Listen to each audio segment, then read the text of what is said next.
Oh, guys. Hey, hi. I was getting the weekend started a little bit earlier. I'm ready to watch some of these videos. I took a couple. Blue Chew. Very similar to the way that CK Louis does.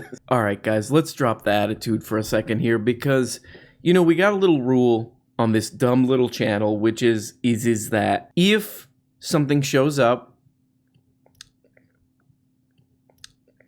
I just ate an apple, sorry. Let's clear it out.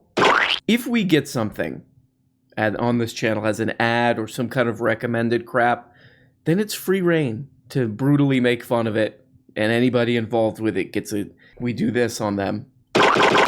We do this all over them. Then we look at them and we say, you're a moron. So today I got a beautiful video suggested from a place where I get most of my news, which is called PragerU. Prager University, okay? Accredited? Probably. Good information? Definitely. I actually got accepted to Prager University, which means every time you click and you open one of the videos, you got accepted. You're in. I'm in class now. So this documentary, as the young people are saying nowadays, rocks.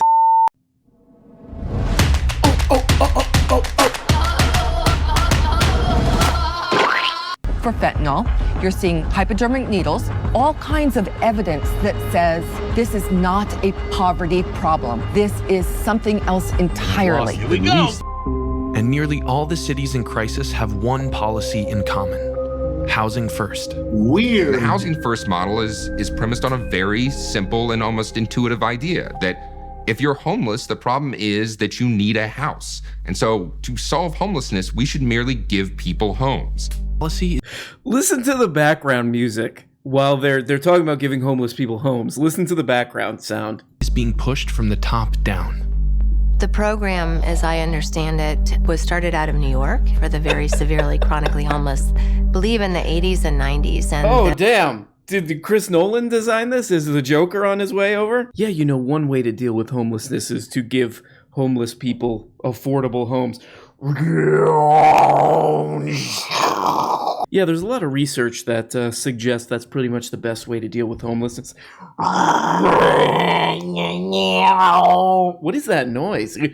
Why don't we just give them a house and not deal with all of the problems of picking them up, putting them in jail, putting them in a hospital, doing the rest of it. Let's find a central place where we can treat them. The problem with this theory is that if you look at the numbers of what's actually causing people to be homeless, it's overwhelmingly problems with mental health and drug addiction. So this documentary is about 22 minutes long. You could watch it. It's free. It's free, but you do have to get into PragerU, okay? Do I think you were able to pass the Prager bar? Probably not, bro. There's basically just two assertions in this documentary. Well, okay, as you could see from the beginning, the first thing is homeless people are very, very scary. You know, I'm driving, I'm like, ugh, yuck. But besides that, there's really two main assertions in this thing. One is that this housing first, quote unquote, policy doesn't work. It's a huge failure. Housing first doesn't work. And the second thing is the reason people are homeless is because they're drug addicts. That's it. That's pretty much, it's 22 minutes of scary background music to establish if people would just stop doing drugs, they would stop being homeless, and housing first doesn't work. If you're gonna put somebody in housing and you don't provide any type of services for them, no treatment services, no case management, no anything for them, you just stick them in the house just so you don't have to look at them, and they can do what they want in there, how are we really helping? This guy rules. PragerU is always good at finding people who will say this stuff, but I love that of just like, somebody's homeless, you're just gonna stick them in a house? You're just gonna stick them in there? You're hungry, you need some food, you're just gonna stick food in your mouth? You need a drink of water? You're just gonna stick a drink in there? So the first thing to look at is, does this idea, first of all, what is this idea of housing first? Are you aware of what that means? And long story short, what housing first really in practice means is build affordable housing. Build affordable housing, or build housing that's not just like some tent or something, where people can actually live who are chronically homeless. And there you go. This is a paper from University of California, San Francisco, from just a couple months ago. And they say, not only does housing first work, but the evidence shows that it can work for even the highest need population of people experiencing homelessness. So what's so funny about PragerU is that their whole thing, you know, they're stuck in this thing of like, just individuals and the private market. If you just left that alone, all this would be so perfect. So providing some kind of affordable, low-cost housing for homeless people is pretty much the only thing that works. All right, but PragerU has another idea. They have a better idea, which and by the way, check out the music. Check out the background music on this part. We know how to fix this problem. And the good news is that leaders across the country are doing just that. Here we go. Homelessness is not an issue in California. It is the issue. Allowing somebody to live on a sidewalk in our city streets is condemning them to die on the street. That was unacceptable. I do not allow tent encampments in San Diego on our sidewalks anymore. So what this guy did, he was the mayor of San Diego, and the PragerU was like, here's the solution. Here's the solution to homelessness. Is he banned camping out on the streets. So if you're homeless, you can't, because that's one of the big problems for PragerU fans. They're like, ugh, they're driving, ugh. But what they did instead is they set up basically like FEMA camps, like these giant like tent things for people. And of course, all this is to avoid the real problem, which you're gonna see is actually way clear here, which is to avoid the real problem, which is housing. The problem of housing in this third world, of a country we live in, where the national anthem is. So that's the solution. Make it illegal for homeless people to have tents on the street and stuff, and then basically make them go to these like FEMA camps. This was a failure. San Diego's homeless rate is now exploding. The problem is getting worse. You want to draw someone in and you want to help them get off the street. Are you aware? So what they do is they just say, well, we're just going to allow the drugs anyway. And now you have all these people that are staying in shelters, that are staying in navigation centers, that are living in tent encampments, using in massive quantities of meth, of fentanyl, heroin, crack cocaine. The city sanctions their drug use within that city sanctioned site that your tax dollars and my tax dollars are paying for. My tax dollars are going towards someone else using cocaine? I should be using that cocaine. God damn it. So this guy, Tom Wolfe, I found a couple other articles about this same kind of topic, and this guy seems to talk to anyone who will listen. He's an advocate on the side of, I'm not sure what. But they've done something kind of pernicious and delicious here, which is they're just tying together homelessness and drug use, which we'll see in a second doesn't really make any sense. But they're tying these together, and they're saying housing first doesn't work because a lot of homeless people are addicted to drugs. Okay, but they're still homeless. So how do we solve that? They're addicted to drugs, though. And so he works in this issue of your tax dollars are going to subsidize these disgusting people. Well, if you're talking about the housing of giving homeless people houses, the taxpayer thing doesn't work out. This is from the CBC, and they're talking about the success of Finland, who does the housing first thing. Not only, and we're going to see that there's a bigger problem going on here. If you watch this channel, you might already know what the big problemo going on here is. But Finland's had a lot of success with they've really basically have like not very many homeless people. There's like 3 guys, and they're like googly gag or whatever they talk in Finland. Googly gag. So this is from the CBC article. Why the taxpayer argument doesn't hold up. Keeping people homeless instead of providing homes for them is always more expensive for society. In Finland, we have some scientific evaluations of the cost of this program. When a homeless person gets a permanent home, even with support, The cost savings for society are at least 15,000 euros per one person per 1 year. And the cost savings come from different use of different services. So yeah, if you have a big city with a lot of homelessness and it's becoming a real problem, like cities like San Francisco, like they're using as an example for this video, the only solution is you have housing first, so you get people into homes. So they're conflating these two problems in a way that just doesn't make any sense. These people are homeless. Are a lot of them addicted to drugs? Yes, but still, the problem is there's still a homelessness problem. How do you fix that? You put people in houses. Could they use drugs there? Yep, but at least they're not going to be homeless. Morons. I guess what they're kind of secretly saying, if you really got down to the bottom of it, is if you're a drug addict, you either your two options should be either you stop doing drugs or you die. Good morning, everyone. Only 3 years ago today, I was sleeping on a piece of cardboard in a doorway on Golden Gate and Hyde in the Tenderloin, severely addicted to heroin. Damn, Tom Wolfe. I am living proof that there's a direct correlation between homelessness and substance use in the city. You can build all the housing and get everybody off the street housed, but if you're struggling with addiction or mental illness, you're just housed with drug addiction and mental illness.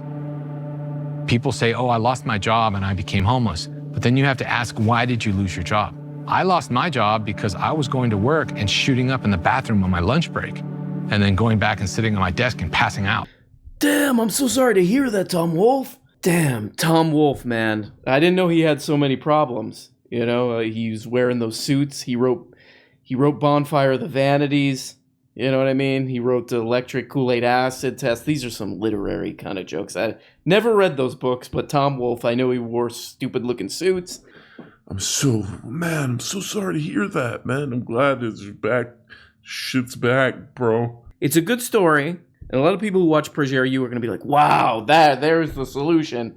Because what they're presenting is the most moronic, stupid thing here, which is just like, stop doing drugs! Stop doing drugs! And then no more, and then people will not be homeless anymore. By the way, yeah, a lot of rich people don't do drugs, also, PragerU. But there's a big, huge bunch of problems with this moronic thing that they're doing. Instead of trying to figure out how to actually home chronically homeless people and also, get them easier access to treatment and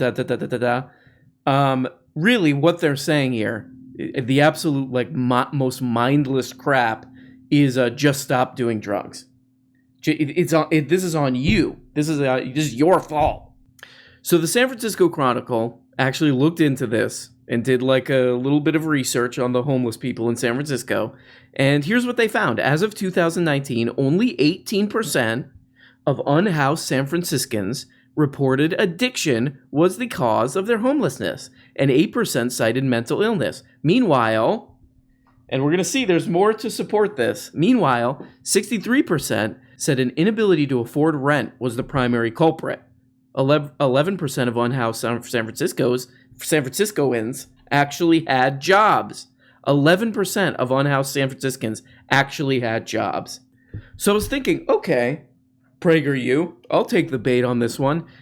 If drug use is the problem, drug use equals homelessness. Stop drug use, it's stop homelessness. Then one thing we would look at is we would say, okay, what are the states with the highest drug use, okay? And there's a bunch of ways to see this: highest drug arrests, highest drug overdoses, highest drug death, blah, blah, blah, blah, blah, blah. We'd look at that. What are the highest states? What are the states with the highest amount of that crap? They should be pretty much the same for states for homelessness. Guess what? No. Does not match up. In fact, obviously, the highest homelessness states are the states where housing cost is just wildly unaffordable. So what PragerU is actually doing here is they're trying to avoid the real problemo, which we've looked at. I didn't know this fact, that about half of people in every state in the United States can't afford their rent. What they're trying to do is avoid that little problem. And they're using drug addiction as a little... That's a personal responsibility thing. You're just taking too much blue chew. So if these slobs these disgusting slobs could just stop taking Blue Chew. So it's a personal responsibility problem instead of what's actually happening just by the math, just by the numbers, as we looked at with half of people in pretty much every state not being able to afford rent because the amount people are getting paid is not keeping up with rent prices going up, that the market is failing. That the market is failing. And PragerU cannot. PragerU needs to. No! But Ein said this wouldn't happen. Ein, goddamn you, you weird woman.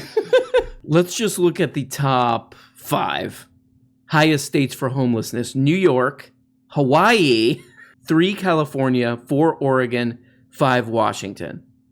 So those are the highest homelessness states, okay? So, you know, of course, those are a bunch of drug addicts in those places. Okay, man. Okay, so those are the highest homelessness states.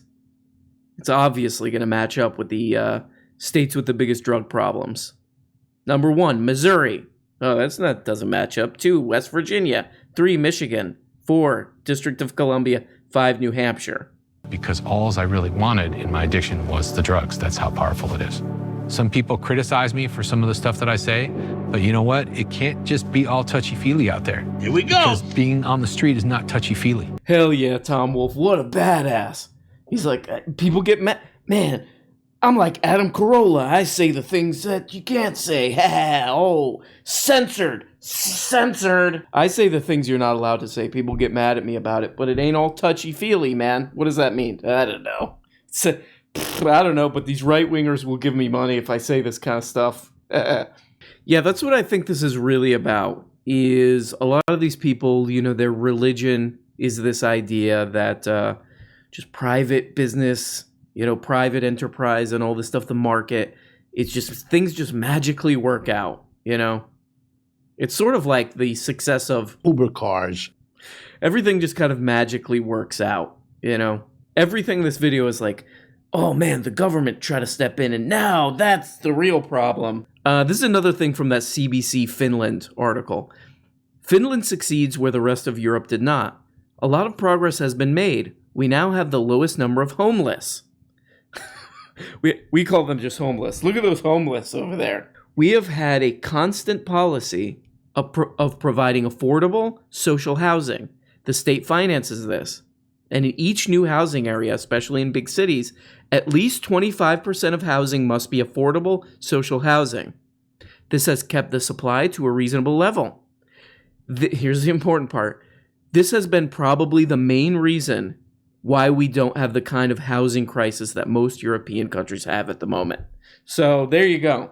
We're seeing these people's little religion fall apart, and they're making documentaries to try to be like, oh, no, it's actually... So really, in the most cynical, really kind of disgusting way, they're like, oh, no, it's because these people are just a bunch of drug addicts. And during the pandemic, San Francisco went so far as to deliver free drugs and alcohol to homeless staying in hotel rooms that the city paid for.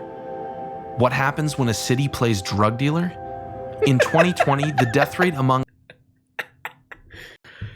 I mean, it's perfect for their audience because it's like, they're making people do drugs. Wow, that's so sensational.